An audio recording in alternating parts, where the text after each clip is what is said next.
La actual violencia de Estado contra el pueblo mexicano.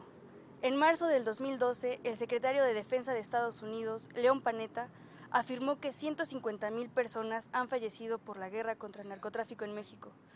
Aunado a esta noticia, en febrero del 2013, el gobierno de Enrique Peña Nieto reconoció que más de 26,000 personas han sido denunciadas como desaparecidas o extraviadas desde diciembre del 2006.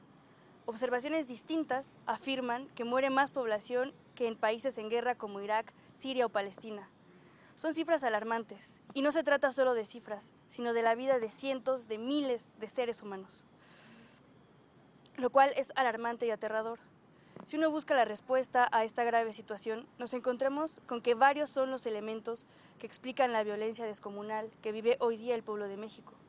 Partimos de ubicarnos en el sistema económico en el que nos encontramos llamado capitalismo, e identificar que se trata de un sistema que desde su fundamento es violento, ya que, como lo señala Carlos Marx, se basa en el despojo de medios de producción y subsistencia, tierras, hogares, bosques, talleres, máquinas, etc., y de la explotación del trabajo.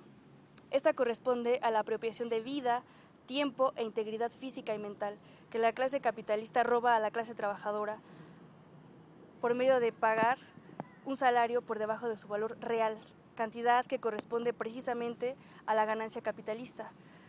He ahí el origen de la desigualdad y la pobreza entre ricos y pobres.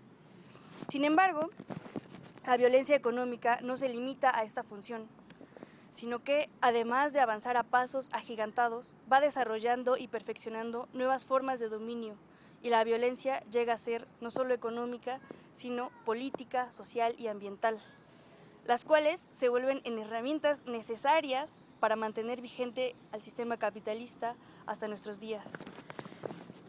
Si pasamos a revisar cuáles han sido sus particularidades, en el caso de México, tenemos que la violencia económica empezó a sentirse con mayor presencia en el periodo neoliberal, a partir de la crisis de 1982, donde la desmedida privatización de los sectores públicos, así como la apertura al mercado internacional de la industria y el campo mexicano, fueron los ejes dinámicos de la economía.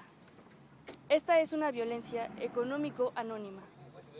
Anónima porque sin ataque militar, el Estado permite que los heridos y los muertos, los desempleados y los desaparecidos sean definidos por las libres fuerzas del mercado, sin meter las manos, desentendiéndose de su papel central de garantizar los derechos históricamente conquistados por la clase trabajadora, y volviéndose cómplice a su vez de las grandes empresas transnacionales en la fundación de nuevos negocios y mercantilización de energéticos, agua, biodiversidad, código genético, por medio del despojo y la mercantilización a través del ejercicio de una violencia hasta antes inédita, que va en aumento e intensidad.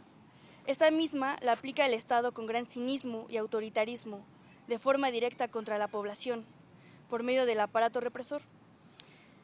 Ello puede comprobarse mediante el despojo de tierra, desplazamientos forzados y daños ambientales ocasionados por la construcción de megaproyectos hidráulicos, carreteras y explotaciones mineras en comunidades indígenas y campesinas de todo el país.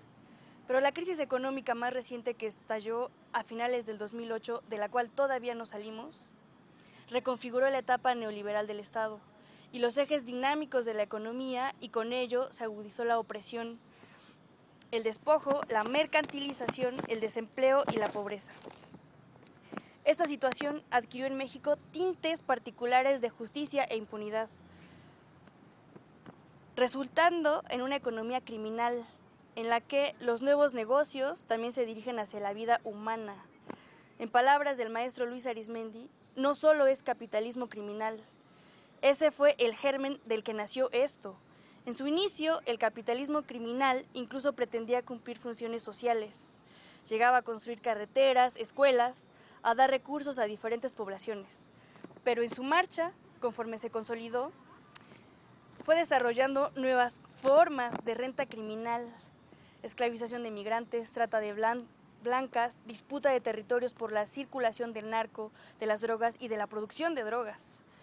Pasó a desarrollar vínculos complejos con el aparato represivo del Estado. La política de muerte se volvió fundamento en la generación de nuevas formas de acumulación por desposesión, resultando en un capitalismo necropolítico, como lo denomina el autor. Lo anterior se confirma al examinar no solo el contexto económico, sino a la par la esfera política mexicana de las últimas décadas, la cual vive una crisis política expresada, entre otras cosas, en una cultura del fraude, que encabezan los partidos políticos rancios de este país, que han hecho todo lo que está en sus manos para mantenerse en el poder por medio de la imposición de 3 presidentes espurios: Salinas de Gortari, Felipe Calderón y Enrique Peña Nieto. La imposición de estos títeres de la esfera política se llevó a cabo sin importar la desconfianza, deslegitimación y descontento social que ello acarreaba, que dicho sea de paso, es cada vez más evidente ante los ojos del pueblo. Esta dictadura representa, pues, los jugosos intereses económicos de la añeja cúpula de poder y las grandes empresas internacionales que acechan las ventajas comparativas que ofrece nuestro país, que corresponde en realidad a nuestro patrimonio nacional como Pemex, tras las cuales han exigido una serie de reformas estructurales al gobierno de México. Es una tarea que estos delincuentes de cuello blanco han cumplido al pie de la letra. En suma, mediante el desenvolvimiento de estos dos niveles, económico y político, se genera en México un clima de violencia tal que hoy día podemos caracterizarla como extrema, ejercida por el Estado y el crimen organizado. Con base en el poder de la muerte, se generan nuevas formas de acumulación de capital que arrebatan la riqueza de la sociedad. Bajo este escenario, surge un crimen atroz de una racionalidad insólita: la desaparición forzada de 43 estudiantes normalistas en Ayotzinapa, Guerrero.